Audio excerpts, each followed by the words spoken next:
Soft Logic Life සිත ගුරු ගෙදර පාඩම් කියලා දෙන රේඩියෝ පන්තියට පාර කියන්නේ. වේගයෙන්ම ක්ලේම්ස් ගෙවන ලංකාවේ හොඳම සෞඛ්‍ය රක්ෂණය Soft Logic Life. Soft Logic Life සිත ගුරු ගෙදර පාඩම් කියලා දෙන රේඩියෝ පන්තිය. අද ප්‍රවීණ දේශක දේවින්ද විජේකෝන් ආචාර්යතුමා සමග අපි ජීව විද්‍යාව ඉගෙන ගනිමු. අයිබෝන් පුතේ, සුබ දවසක්. සිත FM Soft Logic Life එකතු වෙලා ගේන සිත FM ගුරු ගෙදර වැඩසටහනත් එක්ක එකතු වෙලා ඉන්නේ. අද දවසේ අපි අද දවසට නියමිත ජීව විද්‍යා පාඩම් කොටස්වල පරිසරය හා බැඳුණු ගැටලු, පරිසරය හා බැඳුණු ජීව විද්‍යාත්මක ගැටලු පිළිබඳව තමයි අපි අධ්‍යයනය කරමින් හිටියේ.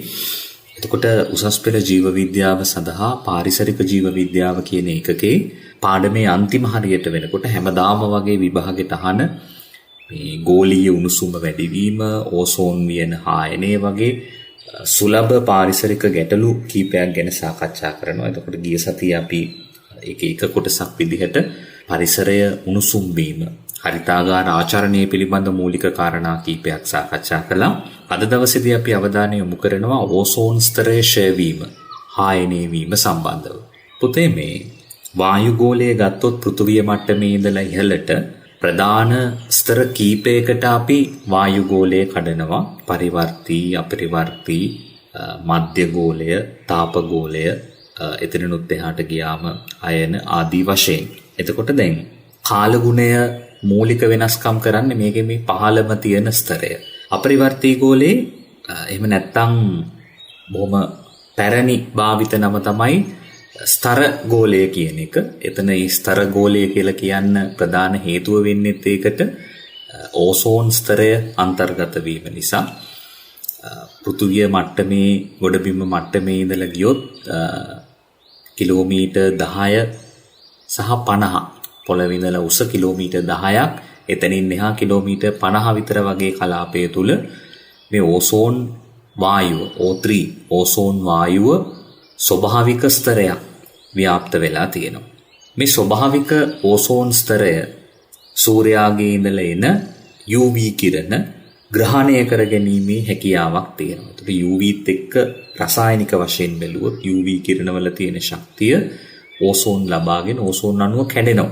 ඒ නිසා UV කිරණ පෘථිවියට වැටෙන්නේ නැතුව මේ ස්තරය තුලදීම අවශෝෂණය කර ගැනීමක් සිදු වෙනවා. එතකොට ඉතා සුළු ප්‍රමාණයක් තමයි එතකොට ඒ හරහා විනිවිද යාමේ හැකියාව තියෙන්නේ. නමුත් මෑත කාලයේ වෙනකොට පුතේ මේ ඕසෝන් වියන හායනය වීම සඳහා, ඕසෝන් වියන බිඳ වැටීම සඳහා හේතු වන වායු විශාල වශයෙන් කෘත්‍රිමව මිනිසා විසින් නිපදවපු වායු, නිර්මිත වායු වායුගෝලයට නිදහස් වීම නිසා මේ ස්තරයේ ඝනකමේ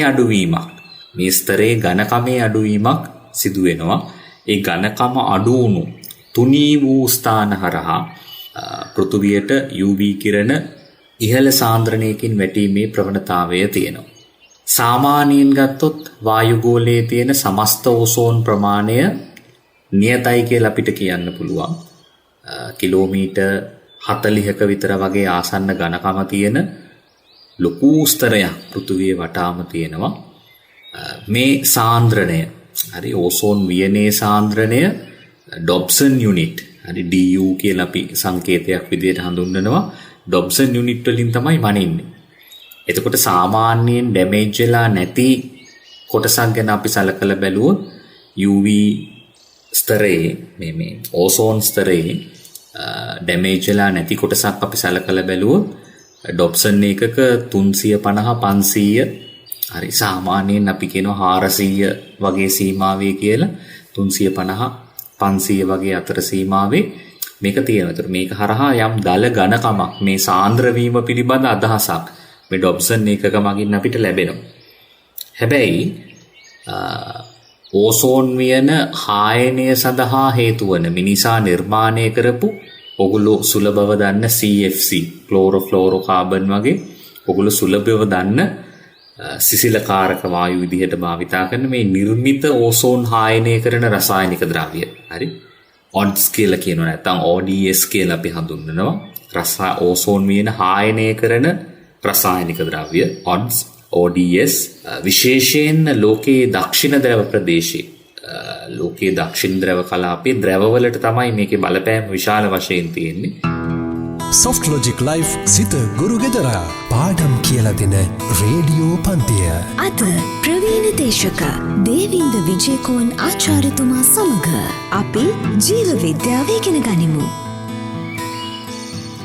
දක්ෂිණ ද්‍රවයේ කලාපයේ ගත්තොත් මර අවරේජ් වශයෙන් සාමාන්‍ය වශයෙන් 400ක විතර වගේ ඝනකම තිබුණු ඩොබ්සන් යුනිට් 400ක් 350 500 අතර වගේ ඝනකම තිබුණු එක 200 මට්ටමට.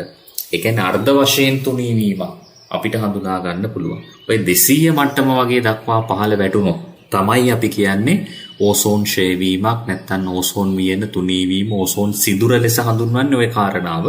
ගොඩාක් අය හිතාගෙන ඉන්නේ මෙතන සිදුර කියලා කියනකොට නිකන් වහලේ තියෙන සිදුරක් වගේ සම්පූර්ණ විවෘත වීමක් කියලා.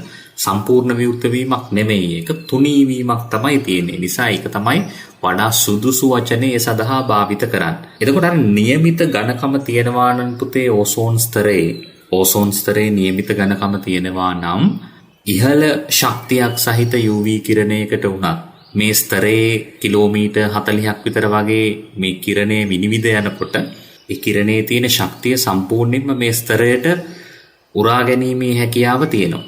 නමුත් මේ තුනී වීම නිසා ඕසෝන් වායු ප්‍රමාණයේ අඩුවක් තියෙනවා.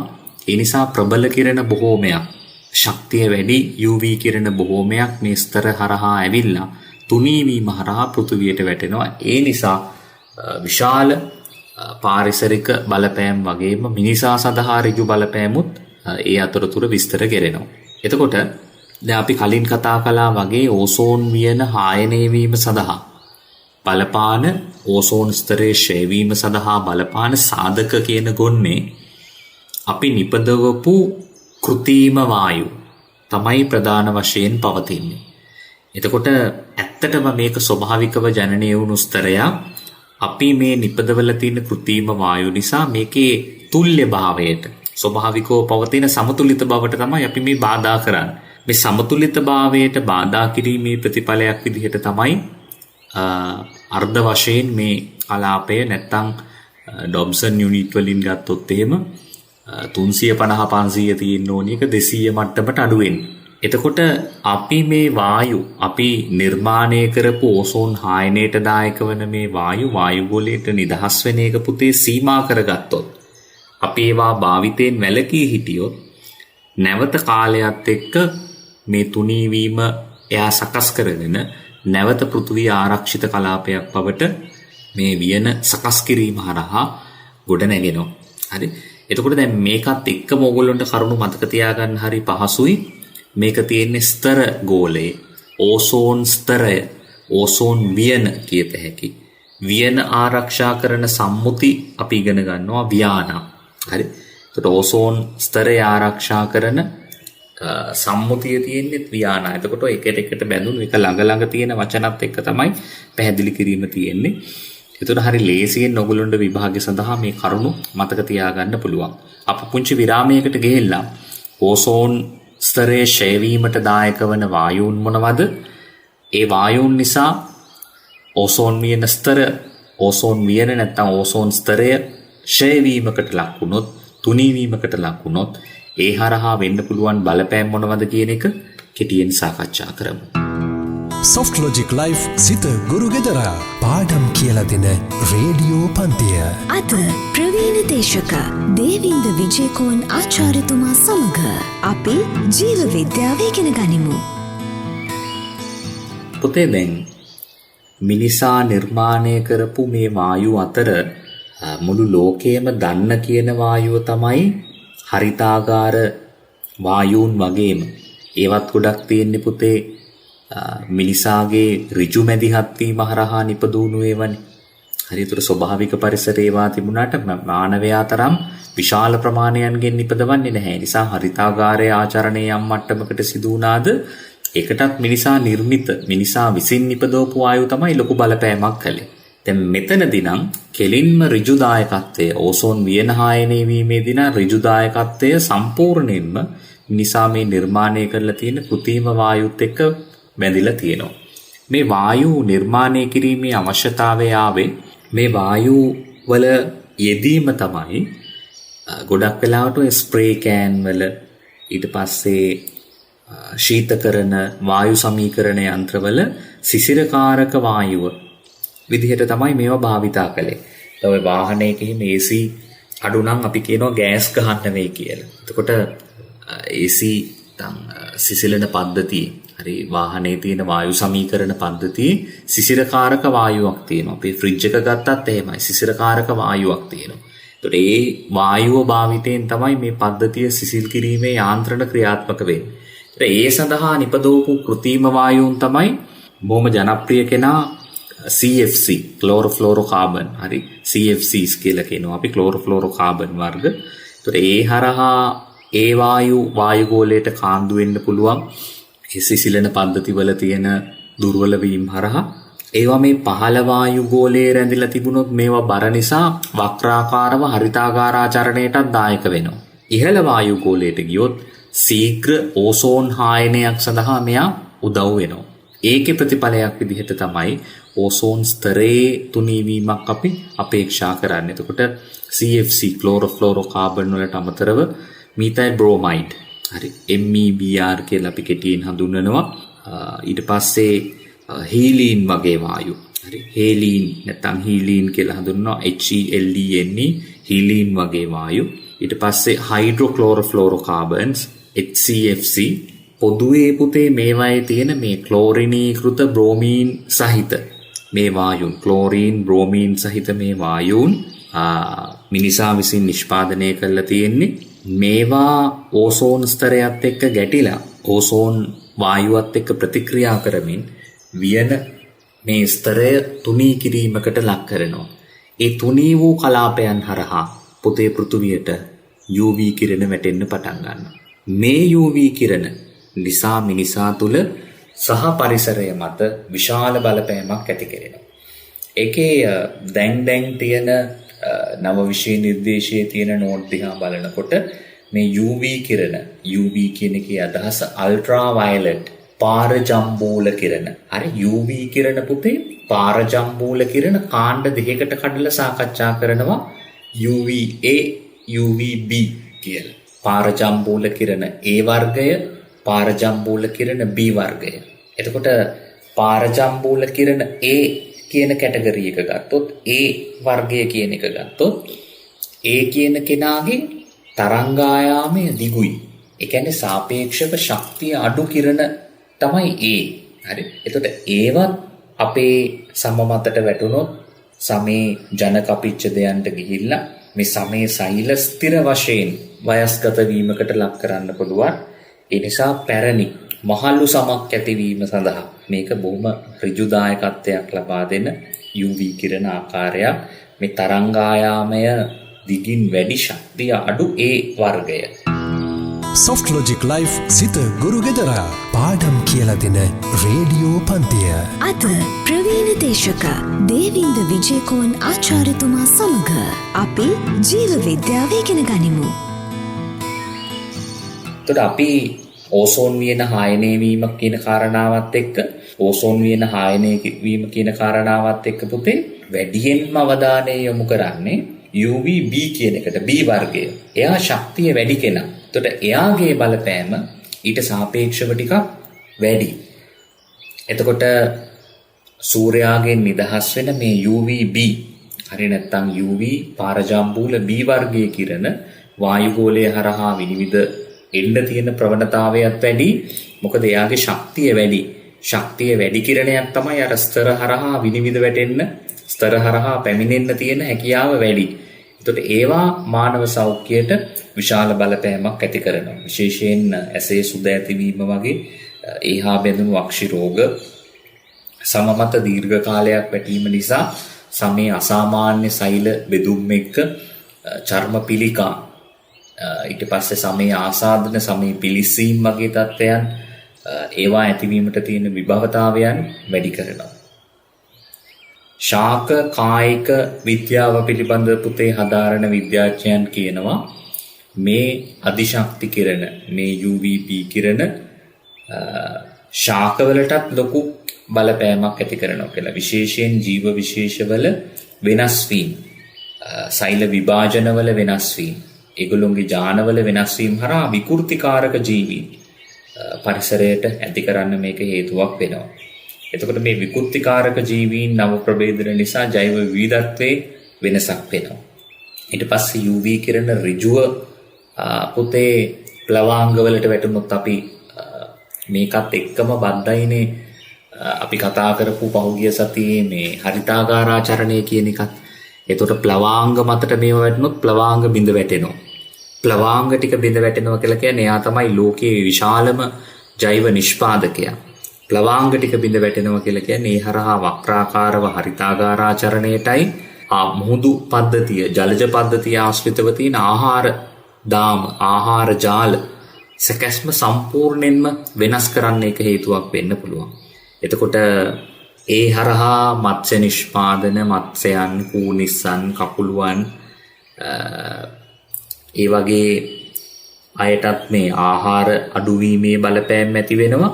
ඒගොල්ලෝ මේ කාරණාත් එක්ක ගැටෙන නිසා උභයජීවී වගේ සතුන්ගේ මූලික විකසන අවස්ථාවලට හරි මේ කීට අවස්ථා මේ ජලය මතු පිට ඉන්නේ ඒගොල්ලොන්ටත් ලොකු බලපෑමක් ජලජ පරිසරවලට මේ ඕසෝන් ක්ෂයවීමත් එක්ක පෘථිවියට UV කිරණ විශේෂයෙන් UVB ශක්තිය වැඩි කිරණ වැටීම නිසා බලපෑමක් ඇති වෙන්න පුළුවන්. මම හිතනවා දීර්ඝ විස්තර කිරීම් කීපයක් කළා. බොහෝ ඒවා සමහර විට විෂය නිර්දේශයේ තිබුණත් ඔයගොල්ලෝ අහලත් නැතුව ඇති. එතකොට බොහොම සංයමයකින් යුතුව මේ ටික පාඩම් කරගන්න. විභාගෙට අහන බොහොම ජනප්‍රිය කරුණු.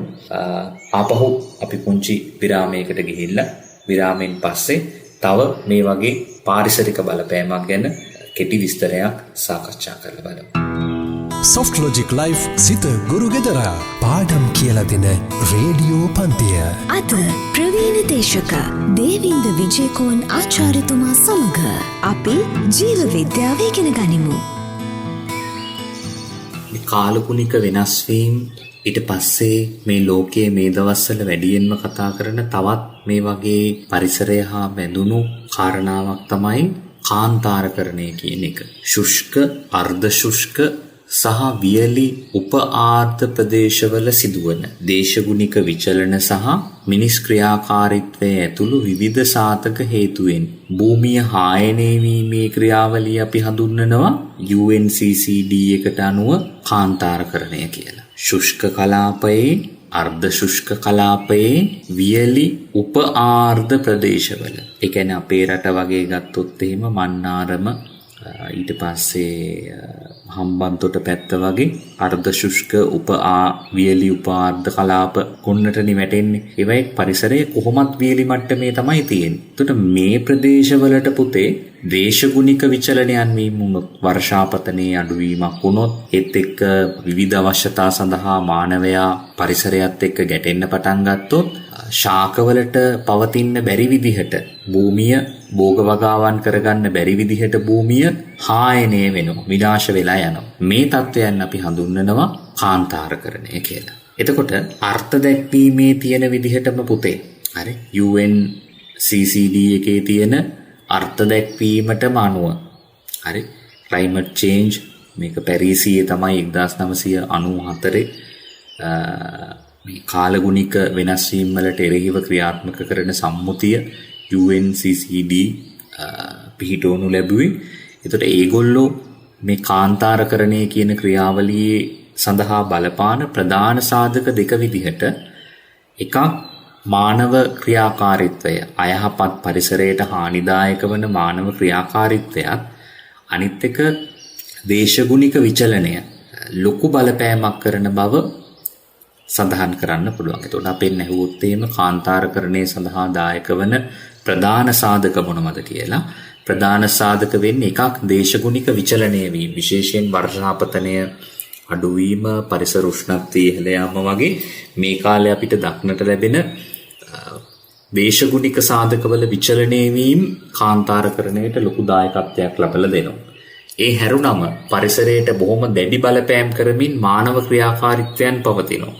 මේ මානව ක්‍රියාකාරීත්වයනොත් කාන්තාරකරණය සඳහා ඉහළ දායකත්වයක් ලබලා දෙනවා. එතකොට මේ මානව ක්‍රියාකාරීත්වයන් සලකලා බැලුවොත් ඒ යටතේ මේ වනහායනය කියන කාරණාව.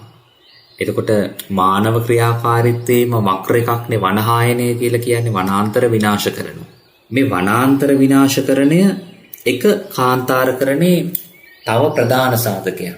එතකොට භූමිය ගස් ටික ඉවත් කරගෙන ගියොත් නිකම් මේ භූමිය කාන්තාරයක් බවට පත් වෙනවා. ඒ භූමිය විතරක් නෙමෙයි. ඒ හේතුවෙන් මේ කලාපයටම වර්ෂාපතනය ලැබීමේ ප්‍රවණතාවය අඩු වෙන්න පුළුවන්. වර්ෂාපතන අවක්ෂේපණයේ අඩුවීමක් කියලා කියනවා.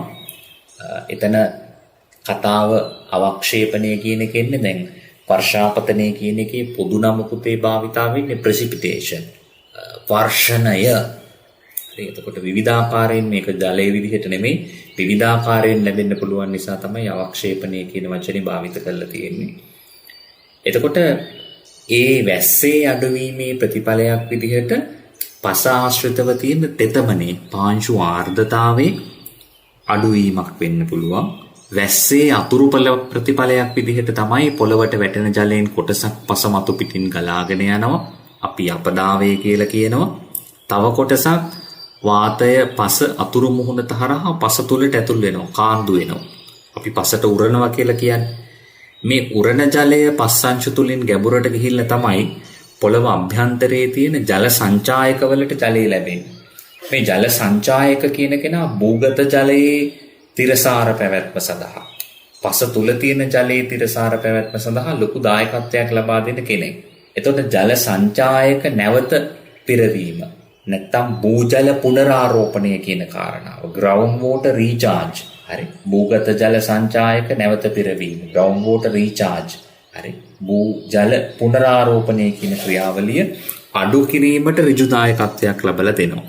ඊට අමතරව කෘෂිකාර්මික හෝ වෙනත් ක්‍රියාවලි සඳහා පස අධිපරිභෝජනය කරනවා නම් කන්ට්‍රෝල් එකක් නැතුව පාලනයකින් තොරව කැණීම් කටයුතු සිදු කෙරෙනවා නම් කෘෂි රසායනික නිෂ්පාදන අධික ලෙස භාවිතා කළොත් ඒ හරහා සිදුවන භූමියේ වෙනස්කම් දුර්වල භූමි කළමනාකරණ ක්‍රියාවලි පාංශු කාදනය වළක්වන්න ක්‍රියාමාර්ග ගන්නේ නැහැ. ඒ වගේ දේවල් නිසා කාන්තාරකරණය සිදු වෙන්න පුළුවන්. Soft Logic Life සිත ගුරු ගෙදරා පාඩම් කියලා දෙන රේඩියෝ පන්තිය. අද ප්‍රවීණ දේශක දේවින්ද විජේකෝන් ආචාර්යතුමා සමග අපි ජීව විද්‍යාව ඉගෙන ගනිමු. එතකොට භූමිය හායනය වීම, පස හායනය වීම, හරි ප්‍රයෝජනවත්භාවයේ නැති වෙලා යන එක තමයි ප්‍රධාන සාධකය, ප්‍රධාන ක්‍රියාවලිය කාන්තාරකරණය කියලා කියන්නේ. එතකොට සමහර වෙලාවට මේ කාන්තාරකරණය කියන නම කියවනකොටම ළමයෙක් තුල අදහසක් එන්නේ මේ සහරා වගේ තත්වයකට. ඔව්. ඒකේ වැරැද්දක් නැහැ. සහරා කියලා කියන්නේ හායනය වෙන්න පුළුවන් උපරිම මට්ටමකට. හරි ඒ පස භාවිතයට ගන්න බැහැනේ පුතේ. වැලි දුහවිලි අංශු බවටම පත් වෙලා තියෙන්නේ.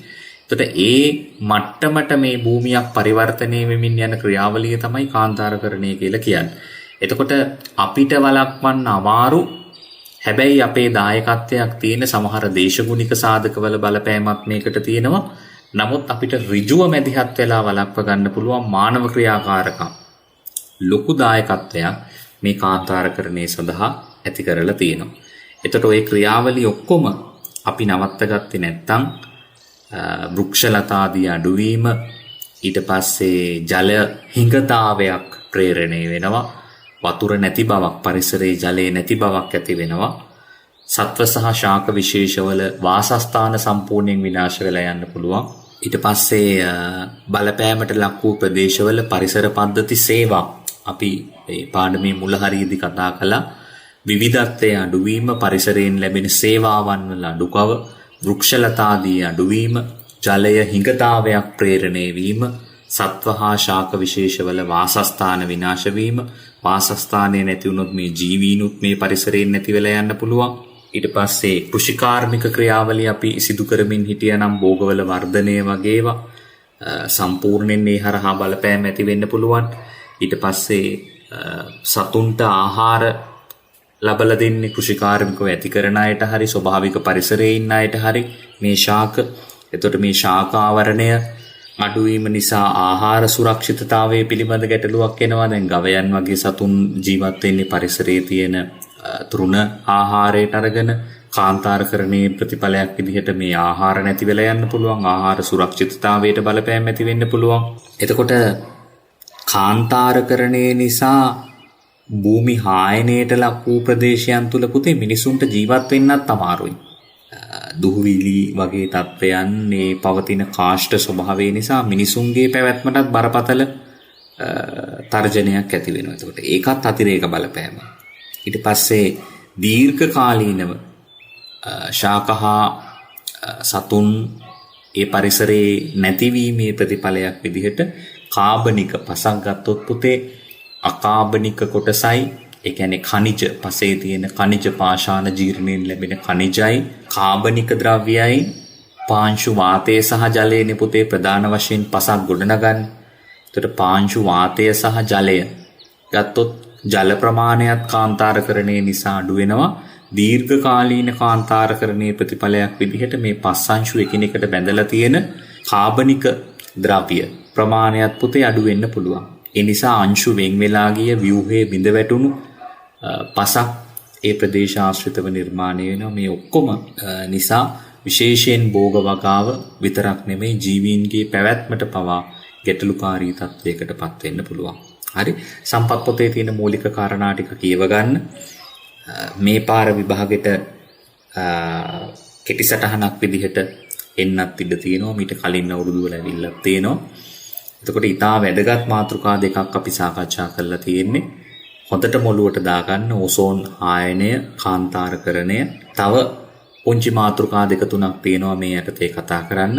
අපි ඒක ඉදිරි සතියකදී බලමු. Soft Logic Life සිත ගුරු ගෙදර පාඩම් කියලා දෙන රේඩියෝ පන්තිය. Soft Logic Life සිත ගුරු ගෙදර පාඩම් කියලා දෙන රේඩියෝ පන්තියට පාර කිව්වේ. වේගයෙන්ම ක්ලේම්ස් ගෙවන ලංකාවේ හොඳම සෞඛ්‍ය රක්ෂණය Soft Logic Life.